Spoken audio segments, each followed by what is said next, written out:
Heu, L'important, c'est que vous voyez mon écran.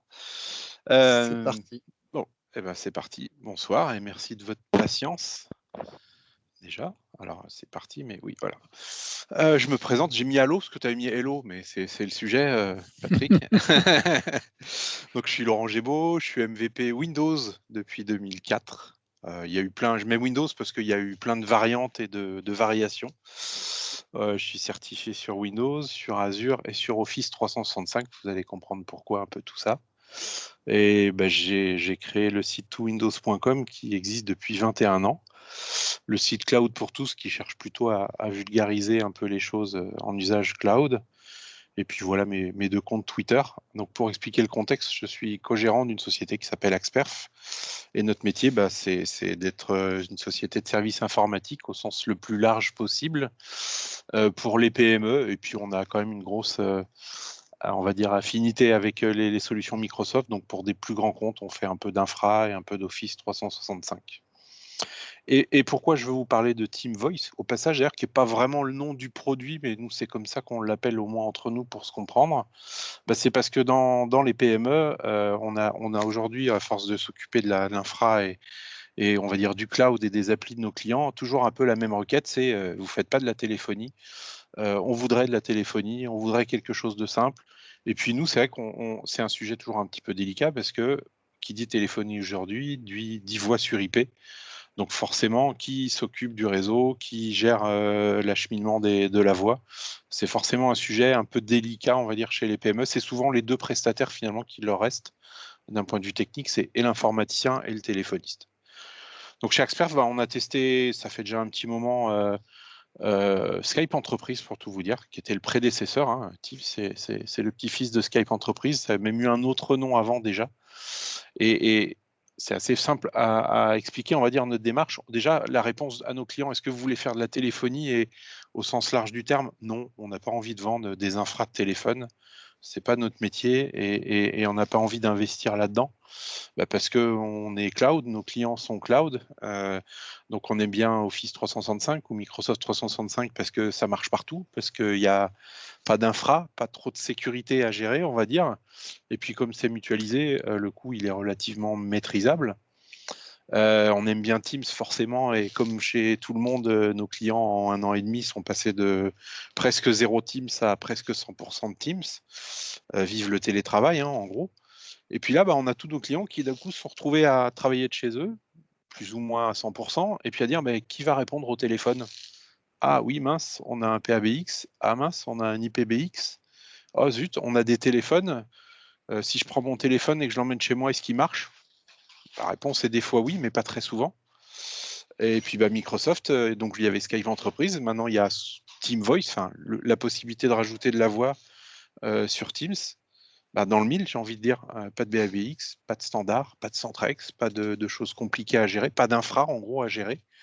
Hem, il suffit d'avoir un PC ou un Mac ou un mobile ou un téléphone et puis on y met un numéro de téléphone en gros et puis on se retrouve à faire de la téléphonie sans contrainte, sans infra. En gros, je suis parti de mon bureau, je suis chez moi, bah, je vais aussi pouvoir répondre à mon 01, mon 02, enfin ma ligne directe. Voilà, tout simplement.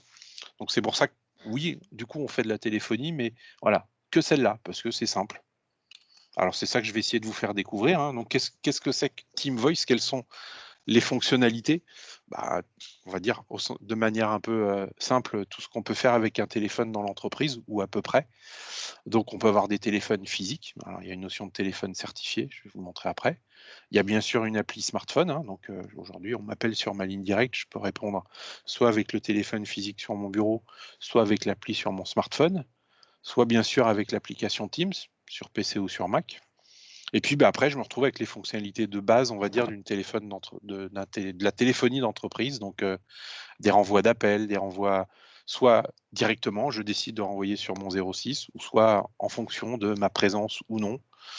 Il y a l'intégration dans Outlook, du coup, voilà, on parle de le terme, un peu général, c'est de la convergence, la téléphonie, la convergence téléphonie, IP.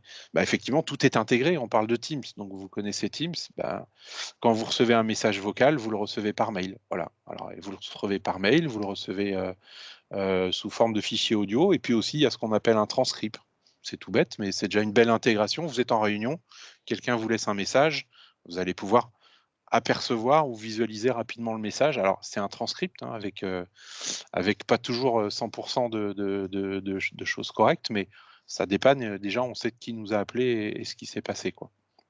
Après, dans les fonctions un peu plus avancées, une chose aussi, moi, que j'ai remarqué dans ma vieille vie d'informaticien, on va dire, c'est que on met des standards dans les entreprises, des PABX bien complexes, et puis on se rend compte que il y a 20 fonctions qu'on peut utiliser, mais en fait, les personnes, elles savent se servir de 3 fonctions, quoi. Transmettre un appel, décrocher un appel forcément, et c'est presque tout, quoi, parce que c'est pas forcément intuitif. Puis quand on change d'entreprise, faut relire la doc du téléphone, du PABX.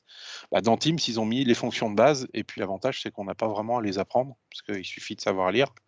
Donc il y a le parquage d'appel. Le parquage d'appel, c'est j'ai un appel, je suis sur mon téléphone physique ou sur mon Teams, et je veux changer. Je veux prendre sur mon smartphone, je veux prendre sur un autre téléphone dans une salle de réunion, et je vais parquer l'appel et le récupérer. Voilà ce que c'est. Donc la délégation de ligne, je pense que ça parle tout seul. Et puis la gestion des contacts, elle est unifiée du coup. Quand j'ai un appel, si c'est un appel d'une personne qui est dans mes contacts Outlook, je vais voir son nom au lieu de son numéro, tout simplement. Donc ça, c'est les fonctions un petit peu plus avancées, on va dire. Et puis après, il y a les gestions un peu plus avancées des appels entrants. Donc on va pouvoir créer ce qu'on appelle des groupements d'appels, call queue en anglais. Donc mettre plusieurs téléphones derrière un numéro, on va dire, enfin téléphone ou utilisateur, qu'on se comprenne, et puis demander à ce que ça sonne simultanément ou l'un après l'autre, enfin plusieurs règles possibles. Et l'autre possibilité qui va encore un petit peu plus loin, ça s'appelle un serveur vocal interactif. En français, SVI, souvent les téléphonistes utilisent ce terme, auto-attendant en anglais.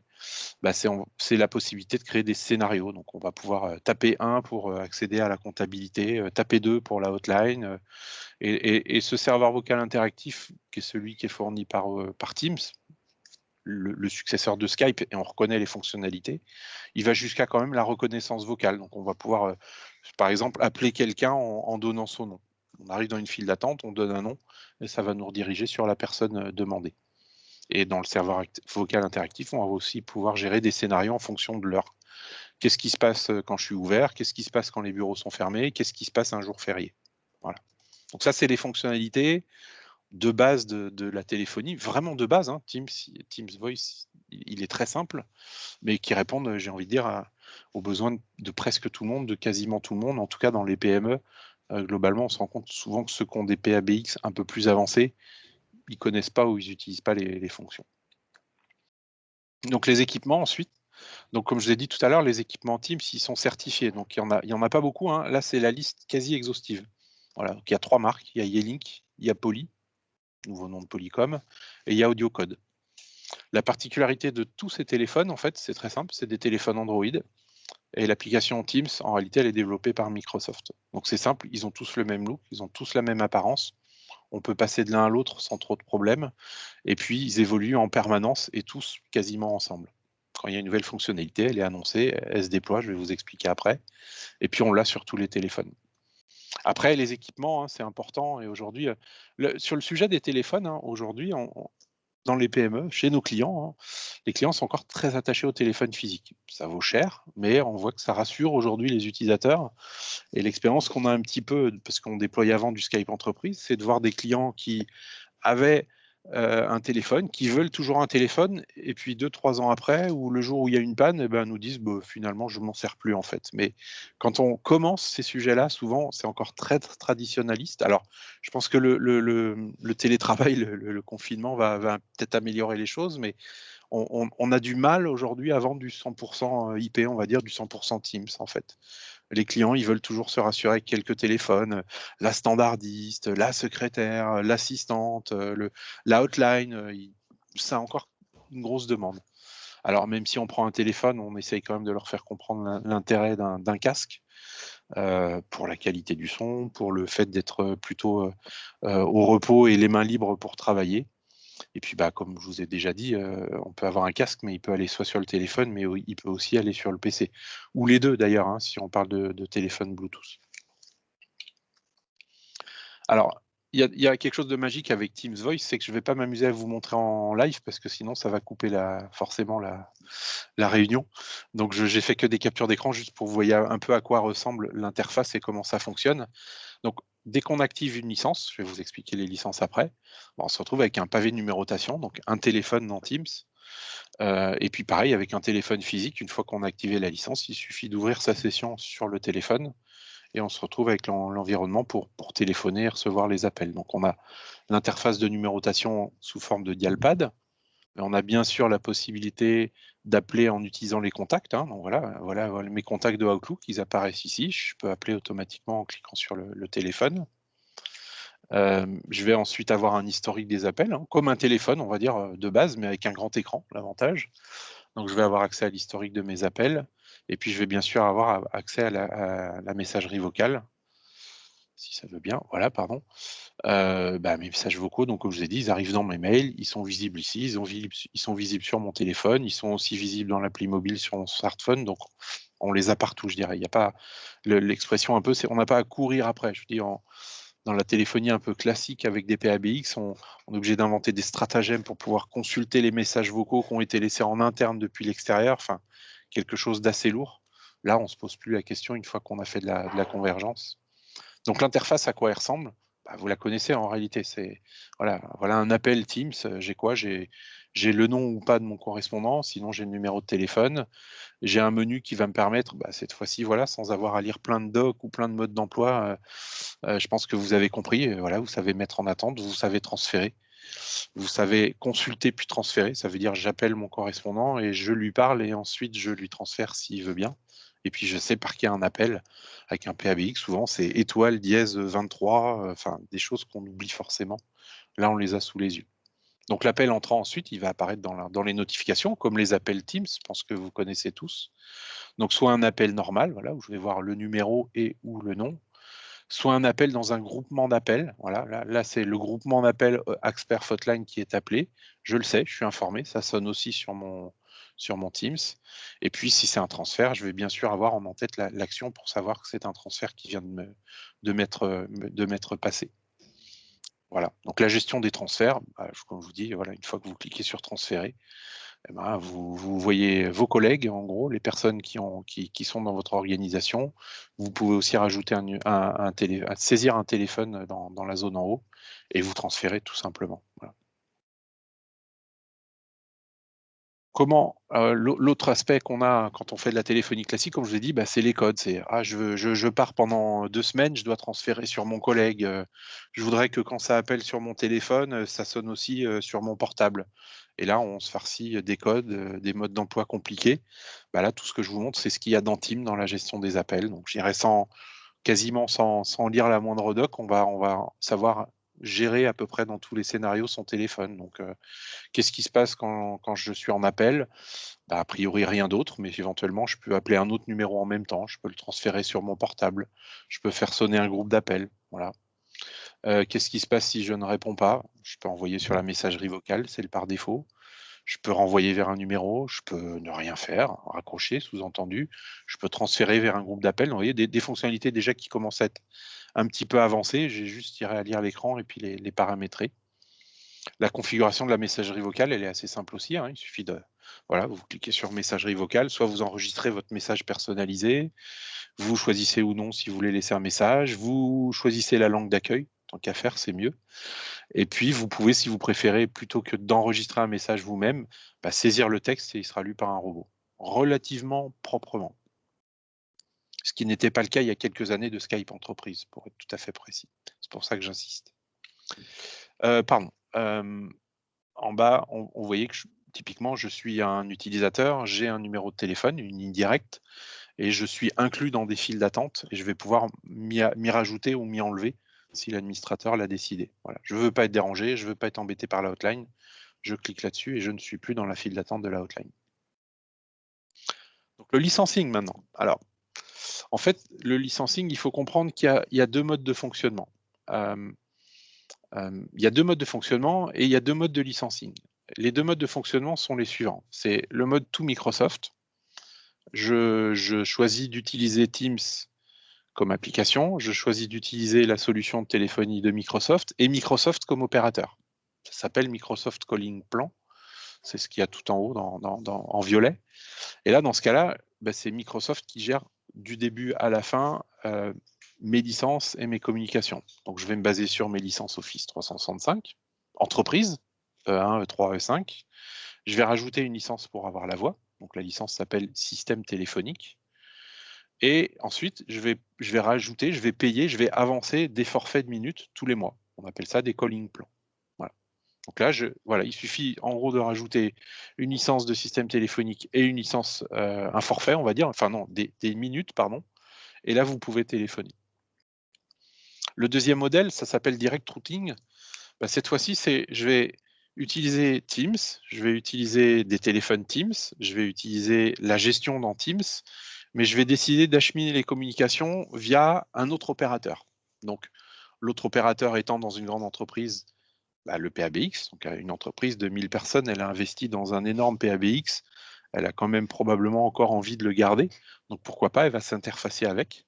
Ou sinon, l'autre modèle, c'est un opérateur qui va fournir une interface. Donc l'interface, ça s'appelle un SBC, un Session Border Controller, un routeur de voix, on va dire.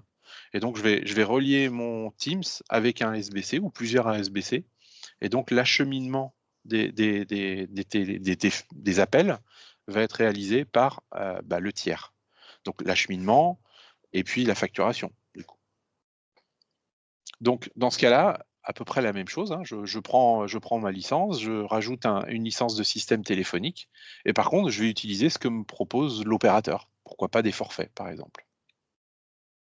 Et le dernier modèle, c'est basé sur Office, cette fois-ci sur les licences Microsoft 365, donc moins de 300 utilisateurs pour les PME. Très sincèrement, c'est 90% aujourd'hui de mes clients. Et là, donc, toujours pareil, je garde ma licence Office 365. Je rajoute une licence voix Microsoft qui s'appelle cette fois-ci Microsoft Business Voice, qui est plus chère, comme vous le notez, parce qu'en réalité, elle a besoin pour fonctionner de fonctionnalités plus avancées, par exemple d'Exchange et de Teams. Voilà la raison. Et ensuite, je vais prendre des forfaits chez mon opérateur. Voilà. Donc, le mode direct routing. Concrètement, la différence entre les deux, elle est assez importante. C'est-à-dire que le mode calling plan, Microsoft et Office 365 fournissent l'interface utilisateur, Teams, clairement, enfin l'appli Teams, qu'elle soit sur le PC, sur un Mac, sur un smartphone ou sur un téléphone. Microsoft donc fournit aussi fournit et gère le logiciel, c'est-à-dire le firmware des téléphones et l'application Teams sur les téléphones, idem sur les PC toujours. Et Microsoft, dans ce cas-là, est mon opérateur. Donc c'est eux qui mettent à jour, c'est eux qui gèrent l'acheminement des communications. Alors, ils sous-traitent via un opérateur, et c'est eux qui assurent aussi un point important, vous verrez en télécom, c'est les obligations réglementaires. La première chose en téléphonie qu'on apprend et qu'on doit respecter, et elle est importante, c'est s'assurer que les appels au secours soient bien localisés. Ce qui d'ailleurs est un gros problème avec le télétravail. J'ai une solution qui me permet d'appeler via mon PABX au bureau. Malheureusement, si je suis au sud de la France et que l'entreprise est en Île-de-France, je vais apparaître auprès des secours comme étant francilien. Ça, c'est une vraie difficulté et c'est sans doute le plus important. Et donc, si je passe en direct routing, là, on rajoute un intermédiaire de plus, c'est-à-dire que Microsoft continue de nous fournir Teams, l'interface. Microsoft continue de distribuer et de fournir Teams et des firmware sur les téléphones. Par contre, l'opérateur tiers ou le PABX de l'entreprise, c'est lui qui va acheminer les communications et c'est lui qui va assurer donc les obligations réglementaires.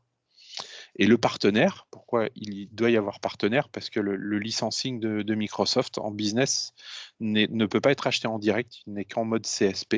Donc il doit être acheté à un partenaire. Et là, en l'occurrence, nous, dans notre modèle avec les entreprises, c'est l'opérateur, c'est nous. Donc on devient le factureur, on maintient, on fournit les services et on les facture et on revend les licences de voix d'Office 365. Comment ça fonctionne? D'un point de vue licence, on va détailler un petit peu le fonctionnement. Enfin, on vient de voir un petit peu le fonctionnement, on va un peu détailler le licensing, et puis ensuite je vous montrerai un petit peu l'envers du décor, la gestion et l'administration. Donc la gestion des licences, voilà, très simple. En mode entreprise, sur la colonne de gauche, je rajoute donc une licence Microsoft 365 système téléphonique. En mode business, je rajoute une licence qui s'appelle Microsoft Business Voice. Donc vous comprenez pourquoi moi je parle de Business Voice. À un moment, il faut essayer de trouver un nom commun. Malheureusement, les deux services ne s'appellent pas pareil. Donc voilà, il y en a un qui est traduit, pas l'autre. Donc voilà, j'ai toujours par facilité, on a toujours parlé de Business Voice, voilà, ou de Team Voice. Voilà. Et donc, on rajoute la licence. Alors, pour info, il existe aussi une licence pour les groupements d'appels et les serveurs vocaux interactifs, bien sûr. Donc, elle est gratuite, hein, mais il faut quand même la rajouter. Donc, ça, c'est la partie licence. Une fois que j'ai mes licences de fournies, du côté de mon opérateur, je suis dans le mode direct, hein, direct routing, pardon. Du côté de mon opérateur, je vais configurer ce qu'on appelle un trunk, c'est-à-dire une liaison entre l'opérateur et Microsoft. Et du côté Microsoft, du coup, dans Teams, bah, je vais déclarer ce trunk. Voilà, je vais déclarer ce SBC. Donc, je vais donner, enfin, on me donne une URL, je la configure, il y a un certain nombre de paramètres et l'interfaçage est fait en fait. Voilà, j'ai relié mon Teams de mon tenant avec un SBC, donc un opérateur téléphonique. On peut en avoir plusieurs, hein, pourquoi pas. Je suis pas sûr du scénario à part des tests comme ce que vous voyez là, mais voilà, vous allez voir ensuite qu'on va attribuer un SBC à un utilisateur. Donc là, on va dire le paramétrage de base, il est fait déjà. Hein, mon opérateur m'a fourni un SBC, je l'ai configuré dans Teams. On va pouvoir gérer les utilisateurs. Donc, première étape, on va lui attribuer les licences. Deuxième étape, on va lui attribuer des numéros de téléphone, forcément. Ensuite, on va lui attribuer des stratégies. Alors, les stratégies, c'est ce qui va définir, je vais vous le montrer un petit peu après, mais justement les fonctionnalités. Est-ce que l'utilisateur il a le droit de cacher son numéro? Est-ce que l'utilisateur il peut parquer son appel? Voilà, ce genre de fonctionnalités, on va pouvoir faire des groupes de stratégies éventuellement suivant les utilisateurs pour les autoriser à faire telle ou telle action. Et puis l'autre colonne qui est importante, bien sûr, bah, c'est Fun System qui doit être activé, la licence.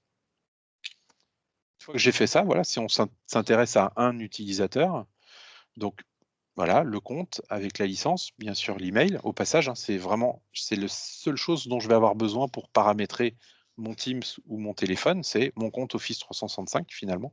Je me log avec et puis j'ai tout sur le téléphone. Donc voilà les stratégies. Donc on va pas les détailler, mais le principe est relativement simple.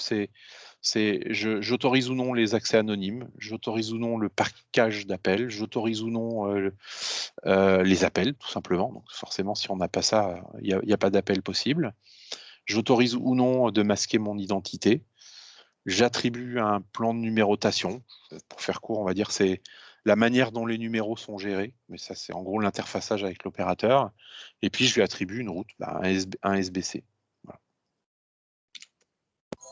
Une fois que j'ai terminé ça, mon utilisateur, ça y est, il est déjà opérationnel. S'il relance Teams, s'il a donc son dialpad, il va pouvoir envoyer, recevoir des appels. Il me reste une autre partie à gérer malgré tout, c'est les téléphones. Alors, l'enrôlement est assez simple en réalité. Je démarre le téléphone Teams, je mets mon email, comme je vous ai dit, mon mot de passe, et le téléphone va être enrôlé dans l'organisation Teams. Il va apparaître ici. Relativement clairement, avec le modèle, avec la MAC adresse, quelque chose d'important, et puis avec l'IP éventuel que je vois. Et puis je vais pouvoir les gérer. Vous voyez, donc là je suis sur le parc, il y a du Yealink, il y a du Polycom, il y a des mises à jour. Je vais pouvoir très simplement mettre à jour tout le parc, demander que ça soit mis à jour immédiatement ou que ce soit mis à jour éventuellement la nuit ou en différé. Enfin, je vais pouvoir gérer par des configurations profile les stratégies de mise à jour et puis le reste du paramétrage du téléphone. Mon téléphone, quand je l'ai démarré, il était au format américain, il n'était pas dans la bonne time zone. Je vais pouvoir définir tout ça ici et en réalité, je n'ai rien à faire sur le téléphone. Donc, pour résumer, hein, la mise en service. Ah. Pour résumer, la mise en service. Donc, j'attribue les licences, j'attribue des forfaits ou des calling plans, suivant les deux modes. Je mets en service le trunk si je suis en mode direct routing. J'attribue les numéros aux utilisateurs, forcément. Enfin, j'attribue ou j'achète. J'attribue s'ils viennent de l'opérateur, j'achète s'ils viennent de Microsoft des numéros. Je gère les urgences. Alors, c'est un détail, mais gérer les urgences, c'est positionner les utilisateurs dans un groupe qui définit l'adresse où ils se trouvent. Voilà, tout simplement. C'est et de l'administratif et du numéro d'urgence. Donc, j'attribue les numéros, j'attribue les stratégies, je paramètre les téléphones, vous avez vu, enfin, je crée une stratégie de paramétrage. J'attache ensuite les téléphones et puis, bah, les options éventuelles, c'est les groupes d'appels, c'est les SVI, pour gérer les appels entrants. Voilà. Quand on a fait tout ça, souvent, classiquement, bien sûr, il y a de la portabilité. Donc, c'est l'opérateur, alors soit Microsoft ou soit l'opérateur tiers, bah, qui va s'occuper, enfin qu'on va devoir accompagner, enfin on va dire conjointement, nous et l'opérateur, pour faire la portabilité des numéros. Là, on rentre dans du pur télécom, des procédures administratives. Alors, il faut savoir qu'en France, là, la première chose d'ailleurs à faire quand on revend ce genre de solution, et en France, pour être opérateur, il faut être immatriculé à l'ARCEP. C'est pas compliqué, c'est juste une démarche à faire, mais c'est la définition. Si vous faites de la téléphonie, vous devez être immatriculé à l'ARCEP, qui vous donne un certain nombre d'obligations. Donc, après, une fois qu'on a implémenté, bah, il y a des outils de monitoring en plus relativement sympathiques, hein. On va pouvoir regarder appel par appel, voir ce qui s'est passé, voir le périphérique utilisé par l'appelant et celui qui a reçu l'appel, voir quel système d'exploitation est utilisé, voir si la personne elle est en Wi-Fi, sur quelle carte réseau elle se trouve. Enfin, des solutions de diagnostic assez basiques, mais malgré tout qui vont déjà permettre de, voilà, l'utilisateur qui se plaint en permanence d'avoir un problème, vous allez peut-être découvrir qu'il est sur un Wi-Fi au fin fond de sa maison et ça pourrait expliquer les choses. De la même manière, il y a l'opérateur aussi, hein, qui donne plein de solutions de monitoring. Je n'ai pas encore cité l'opérateur avec lequel on travaille, mais par coquetterie, mais on va bientôt le faire. Mais voilà, en général, les opérateurs, ils fournissent des dashboards assez sympas en quasi temps réel aussi pour voir les appels avec des systèmes de notation. Donc, vous voyez, on peut voir, voilà, les stats d'appels entrants, on peut voir les notations sur la qualité des appels, les appels sortants, enfin, en gros, tout ce que logiquement un opérateur ou un PABX d'ailleurs, hein, indifféremment, doit être capable de fournir. Donc là, on arrive un peu au retour d'expérience, c'est un peu le plus intéressant. Qui dit de la voix sur IP, c'est simple, vous avez vu l'implémentation, elle n'est pas très compliquée, il faut trouver un opérateur, hein, clairement, mais après, c'est pas très compliqué. Mais très vite, ça peut se compliquer. Pour que la voix fonctionne, c'est pas la même chose qu'une page web. Ouvrir un Teams, ouvrir un fichier dans SharePoint, ouvrir un site web, bah, je dirais qu'il faut Internet, et puis si ça marche pas une fois, on recommence la deuxième fois et ça va fonctionner. La voix, c'est pas pareil. Pour qu'on s'entende, vous et moi, il faut qu'entre moi et Microsoft et entre vous et Microsoft, il y ait quand même un réseau qui soit relativement propre. Donc nous, l'expérience qu'on a dans les PME, c'est, voilà, avant de faire de la voix sur IP, parce que c'est ça, bah, il faut un réseau propre et il faut un réseau connu, quoi. Il faut qu'il soit managé, il faut qu'on ait connaissance aussi de la ligne internet. Alors dans les PME, pourquoi pas une fibre grand public, mais très vite ça pourrait poser problème aussi. Et très vite, dès qu'on grandit un tout petit peu, et c'est là où moi je pense que dans les mois à venir, le retour du confinement va poser des gros challenges aux utilisateurs qui se sont habitués à faire du Teams en vocal. Bah, ça va être le retour au bureau, et si le réseau au bureau il n'est pas prévu pour ça, avec une séparation de voix, de la voix par rapport à la donnée, des VLAN, hein, en d'autres termes, avec des lignes dédiées à ça, bah, ça va être une catastrophe. Alors en team vocal, oui, et en voice team, encore pire. Si ça marche avec 50 personnes qui sont à 90% chez elles, chacune derrière une ligne, tout va bien. Si ces personnes elles rentrent toutes en même temps au bureau, là, il va y avoir des grosses problématiques de flux. Donc, vendre de la voix sur IP, en réalité, c'est maîtriser le réseau du client. Ça devient un peu plus technique. Les fonctionnalités, c'est simple. La mise en service est relativement simple, mais il y a le fait de maîtriser le réseau et d'être sûr qu'il va être propre. Nous, avec nos clients, qui sont vraiment des TPE jusqu'à des PME, bah, j'ai envie de dire jusqu'à 5 utilisateurs, franchement, il n'y a rien à faire. Entre 5 et 10, si la ligne Internet, déjà que ce soit clair, sur une fibre, ADSL, même pas en rêve. Donc si on a une fibre grand public entre 5 et 10 personnes, et que ces personnes sont relativement, entre guillemets, sages, c'est-à-dire pas de gros streaming, pas de gros téléchargements, pourquoi pas, mais à partir de 10, de toute façon, il y a du réseau et il y a de la planification vraiment à faire, quoi. Le deuxième aspect, je vous l'ai déjà dit, hein, il est à la fois il est simple, il est facile à comprendre, mais c'est la responsabilité juridique. Voilà, c'est soit Microsoft, soit l'opérateur, ils vont bien vous le rappeler, et c'est votre responsabilité, elle est importante. Il faut qu'on identifie correctement le lieu où se trouve l'entreprise pour que les appels d'urgence soient correctement acheminés. Voilà, c'est l'obligation de l'opérateur l'opérateur pouvant être l'entreprise, et elle est super importante en réalité. La facturation, hein, c'est un détail. Mon entreprise, on est plutôt habitué à facturer des services globalement, un peu de matériel. Bah, quand on commence à devenir opérateur téléphonique, on manipule des quantités de données et de facturation beaucoup plus importantes. Et d'où le choix de notre prestataire télécom. Voilà, nous, on a décidé de travailler avec OpenIP parce qu'il se trouve qu'OpenIP est un revendeur qui commence à avoir une belle expérience, qui fait partie d'un groupe qui connaît Teams et puis qui justement ne fait que de l'indirect. Donc, il nous fournit, à nous, opérateurs, tous les outils pour faire la facturation, la gestion, la télémétrie, la gestion des problèmes. Donc, on va dire, on est devenu opérateur télécom, mais sans maîtriser l'envers du décor et sans non plus avoir à monter, parce que c'était clairement notre problème avec notre business précédent, monter une solution de facturation. OpenIP fournit tout ça. Donc, ça nous rassure et ça nous plaît.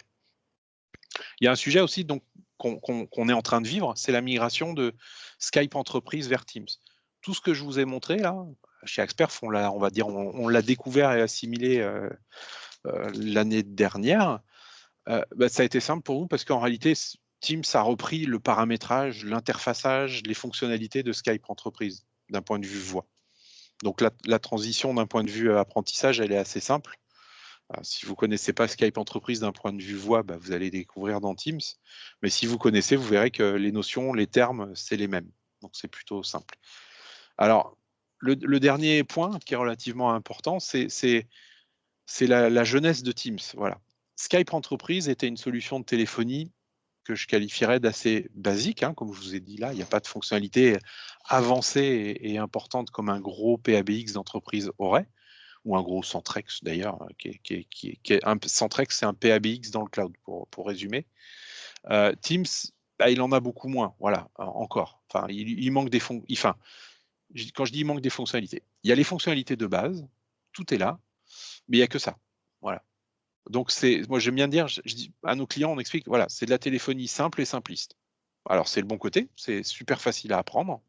Très sincèrement, là, je vous donne un Teams. Avec le peu que je vous ai montré, vous allez être super autonome en réalité. Mais c'est simpliste. Si on veut un usage un tout petit peu avancé, si on veut faire des usages plus techniques et plus complexes, il n'y a pas. Voilà, c'est aussi simple que ça. Donc, c'est l'avantage et l'inconvénient de la solution, je dirais. Donc, voilà à peu près ce que je voulais vous dire. Enfin, je dis, aujourd'hui, c'est super nouveau. L'autre raison aussi, nous, pour laquelle on a plutôt choisi de prendre un prestataire plutôt que Microsoft, c'est aussi ça, et pardon, j'ai oublié de le mettre dans ma liste, c'est que prendre un opérateur tiers, et il y en a plein d'autres, hein, je cite OpenIP parce que nous, on travaille avec eux, mais il y en a plein d'autres qui commencent à proposer de l'interfaçage, en gros, avec Teams. C'est leur métier, tous ces opérateurs. Alors que Microsoft, en France, alors ils sous-traitent, hein, clairement,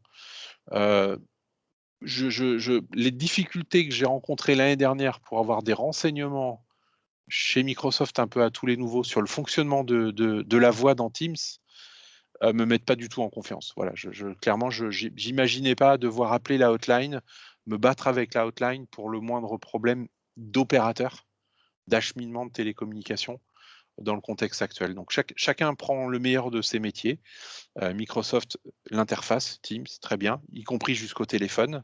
Les constructeurs fournissent le matériel, mais Microsoft va jusqu'à gérer le firmware sur les matériels, c'est parfait. Et malgré tout, on prend quand même un opérateur pour la partie acheminement. Aujourd'hui, pour nous, c'est le meilleur ratio, ça nous a rassurés et nos premières expériences, elles sont parfaites, très honnêtement. Dans le domaine des PME, nos déploiements aujourd'hui, une fois qu'on a respecté tout ce qui est là, à savoir nous la chance, on va dire qu'on a, c'est que du coup, étant le prestataire informatique du client, on gère déjà et on connaît le réseau, on connaît les usages, on connaît les charges de travail et les charges réseau, ça se passe très bien, voilà, tout simplement. Donc ce sont des projets simples quand tout ça a été rempli, quand tous les prérequis sont remplis. Et la partie formation, beaucoup de personnes connaissent Teams déjà, donc ils sont pas perdus dans l'interface. Et vous avez vu, hein, c'est intuitif. Hein, c'est pareil aujourd'hui, quand on livre de la téléphonie à une entreprise, souvent il faut une prestation de formation où on apprend tous les codes, tout l'envers du décor. Nous, on est en train de se rendre compte que Je ne vais pas dire qu'il ne faut pas faire de formation, mais c'est plus une démo. Il suffit de montrer un peu les fonctionnalités aux utilisateurs. Et puis ça se passe tout seul, tout simplement. On le voit aujourd'hui. Alors, ça se passe tout seul. On est dans l'esprit cloud et Microsoft, c'est-à-dire que ça se passe tout seul, mais il y a des mises à jour rapidement et souvent.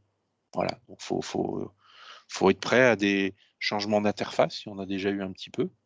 Et puis à des changements dans les fonctionnalités, changements dans la traduction des fonctionnalités. Mais globalement, c'est quand même simple et simpliste, comme je vous ai dit, et plutôt facile, quoi. Voilà. Une fois qu'on a tous les prérequis. Petite photo juste pour vous montrer à quoi ça peut ressembler un téléphone Teams. Là, en l'occurrence, il y a du Yealink et du Polycom uniquement. En fait, on a fait en sorte de montrer les modes sombres et les modes pas sombres, différents écrans, mais c'est les mêmes. Voilà, c'est les mêmes interfaces. Le form factor de l'écran change la disposition, mais globalement, c'est tous les mêmes. Alors, pour les entreprises, c'est un coût, hein. Je vous dis, les entreprises, elles aiment bien encore avoir des téléphones physiques. Bah, du coup, elles ont un gros investissement à faire. Un téléphone Teams, ça vaut entre 150 et 500 euros, clairement. Voilà, pour faire hyper large. 150 étant celui en bas à droite, le Yealink, et 500 étant un grand Polycom avec un écran énorme qui n'est pas sur la photo. Est-ce que vous avez des questions? Oui, merci déjà pour la presse. Il y a pas mal de questions dans le chat. J'ai pas voulu Regardez, parce que j'avais t'interrompre. perdu ma Ouais, fenêtre. Merci. pas de souci. Je vais essayer de la retrouver, mais vas-y si tu veux bien. Déjà, après, je peux relire ou n'hésitez Comme pas tu veux, le temps que je ceux qui ont retrouve des ma fenêtre. questions. Ouais, pas de souci. Il y avait Patricia, par exemple, qui disait pour les salles de réunion, les Pieuvre Teams, est-ce que c'est les mêmes équipements que ce que tu as présenté ou est-ce qu'il y a des équipements spécifiques? Et ouais, c'est là que le bas blesse, hein, c'est que quasiment faut tout renouveler. C'est le prix à payer, il y a un prix, quoi. C'est les sujets délicats, c'est nos clients qui sont équipés il y a 3 ans en téléphone et à qui on leur dit bah non, faut repartir sur du téléphone Teams et il n'y a pas de compatibilité. Alors, le sujet de la pieuvre, cela dit, est un petit peu encore différent, puisque là, on parle de périphériques Teams Room à la place, qui sont encore un autre sujet et encore plus cher d'ailleurs, quoi. Mais il n'y a pas de compatibilité aujourd'hui. Dans le monde de la voix sur IP, autrefois, on utilisait des téléphones SIP, c'était un peu le protocole commun. On pouvait prendre un téléphone Polycom ou un Yealink et puis l'attacher à un PABX à un moment, l'attacher à un autre PABX après, l'attacher à un Centrex. En général, ça marchait. Et ben maintenant, malheureusement, il faut quasiment à coup sûr tout changer. Il y a des toutes petites portes de mise à jour. Imaginons que les bons modèles, vous avez vu, il n'y en a pas beaucoup en plus, que vous ayez acheté le bon modèle chez Yealink ou Polycom, vous allez pouvoir le convertir de SIP à Teams, clairement, mais il n'y en a pas beaucoup. Et ces téléphones sont les hauts de gamme et les plus chers. Donc souvent, quand on achetait du SIP, on prenait des moins chers et des moins hauts de gamme. Voilà. Alors, dernier point quand même, pour un peu adoucir tout ça, Microsoft a annoncé sans date un mode de compatibilité, mais on ne sait pas encore sur quelle fonctionnalité avec des téléphones SIP. Ça, on l'attend beaucoup. Et je vais vous donner un exemple, c'est que du coup, vous avez vu dans la gamme que je vous ai montré, il n'y a pas de téléphone sans fil SIP, pas de DECT. Du coup, je ne sais pas s'il y en a d'autres. J'ai retrouvé ma fenêtre, hein, Patrick. Ouais, t'as Regarde. retrouvé. Mais non, Vas-y, curieusement, je n'ai vas-y. aucune question. Alors, je veux bien que tu me les donnes. Ah. Tu vois, je les vois pas. Merci de ta réponse. Je t'en prie.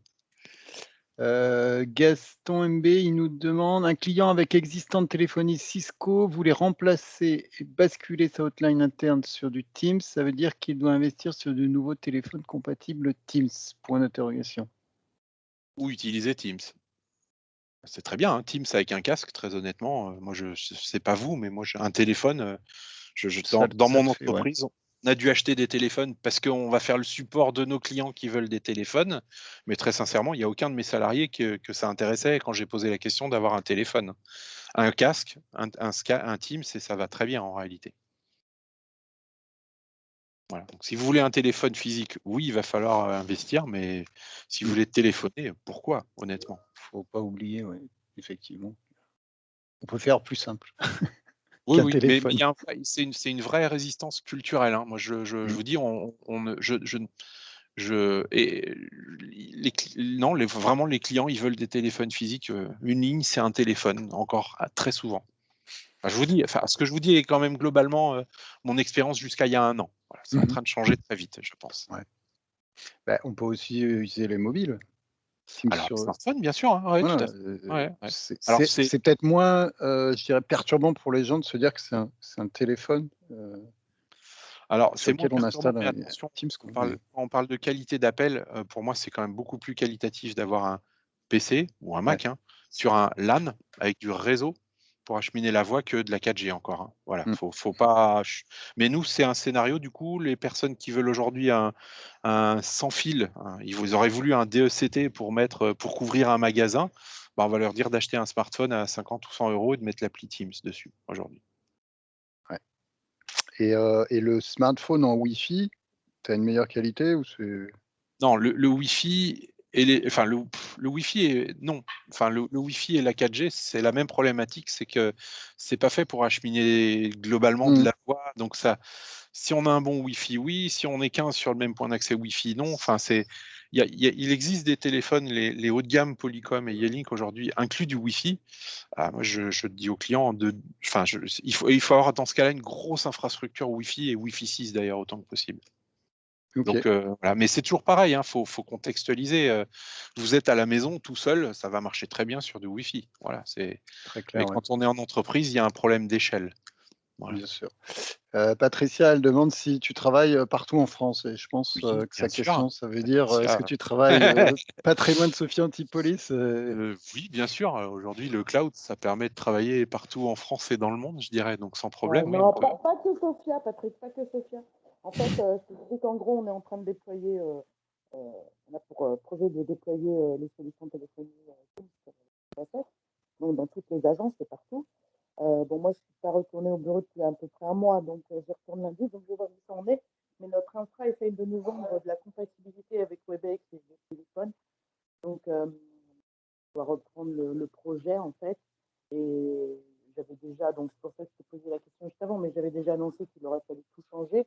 Donc, on a déjà des stratégies sur les téléphones et tout, hein, sur l'achat téléphone pour certaines populations et d'autres. Donc, ça me rassure un peu ce que tu viens de dire et ce que tu viens de présenter. Merci beaucoup. Mais après, il y a vraiment à mettre en place tout le reste. Alors, il y a des bonnes surprises. Il y a des bonnes surprises dans ce que tu as présenté comme l'auto-enrôlement, parce que moi, je me disais, oh là là, ça va être une galère pour enrôler les téléphones et tout, ça va être l'enfer. Mais avec ce que tu as présenté, c'est plutôt rassurant. Et bon, nous, on n'est pas franchement une PME, mais voilà. Non, mais on s'est Voilà. accompagné les plus grands aussi, hein, et effectivement, l'enrôlement, le déploiement, il s'est énormément simplifié. Nous, en téléphonie, c'était un gros problème, ça, avant. Fallait déployer des firmware, fallait qu'ils soient correctement installés parce que on n'allait pas demander aux utilisateurs de mettre des firmware, donc fallait mettre la main physique sur les téléphones. Là, moi, mon ressenti, mes premières expériences, c'est que on aime bien accompagner nos clients et faire les choses bien, donc on les déballe, on va dire, mais en réalité, il suffit de les brancher, de les démarrer et de saisir le mot de passe et on prend le contrôle après avec Teams, clairement, quoi. Donc ça simplifie beaucoup aussi. C'est un vrai sujet, hein, j'ai peut-être pas insisté là-dessus, mais c'est vrai qu'avant, en téléphonie, la gestion des firmware, du paramétrage des téléphones, c'est un vrai sujet. Être obligé de se déplacer pour aller dépanner un utilisateur juste parce qu'il a reseté son téléphone et qu'il a plus de réseau, qu'il faut aller cocher 3 cases avant qu'il puisse se connecter, bah, on le ressent plus ce problème. OK. Il y avait une dernière question, il me semble. Olivier, c'est ça, là, je vois les questions maintenant apparaître, je me demande pas Bon, pourquoi, hein. bah, voilà. C'est ça, Olivier, le fait de gagner de la place sur le bureau emporte le choix de l'abandon du téléphone physique. Super Ouais. d'accord, je suis d'accord, ouais, chez nous, ça a été le sujet de rallage de tous nos salariés à qui on a «imposé» entre guillemets un téléphone parce qu'à un moment, il faut en faire le support et ils m'ont tous dit la même chose, «Mais j'en ai pas besoin». Ça m'encombre, on est bien d'accord, ouais. Alors, il existe c'est tout bête, allez, petite page de pub. Poly a sorti un téléphone qui fait 10 centimètres de large sans combiner du coup, qui permet d'avoir un téléphone, de mettre un casque dessus et finalement qui est pas très encombrant et au moins on a quand même un tableau de bord, on va dire, de nos appels. Ça peut être une idée. Ouais, il y avait aussi alors pour moi, c'est une question de Gaston. Si tu n'as pas de calling plan, en fait, qu'est-ce qui se passe? Il dit je ne pourrais pas faire d'appel externe. Ça marche pas, oui. Oui, c'est ça, oui, je confirme. Enfin, là, on est dans. Oui, oui, tout à fait, oui, oui, bien sûr. Il faut un forfait, on va dire, pour appeler, quoi. Donc, soit un calling plan Microsoft, ou soit que l'opérateur achemine les appels, tout à fait. Avec seulement la licence voix, ça suffira pas. Ok, très bien. Bah, écoute, super. Merci à tous. Il n'y a plus de questions. Merci à tout le monde. J'espère que j'ai pas été trop soporifique à l'heure qu'il est. Bon appétit à ceux qui sont restés, Voilà. j'imagine. Et merci à toi, Patrick. Bonne soirée. Bonne soirée.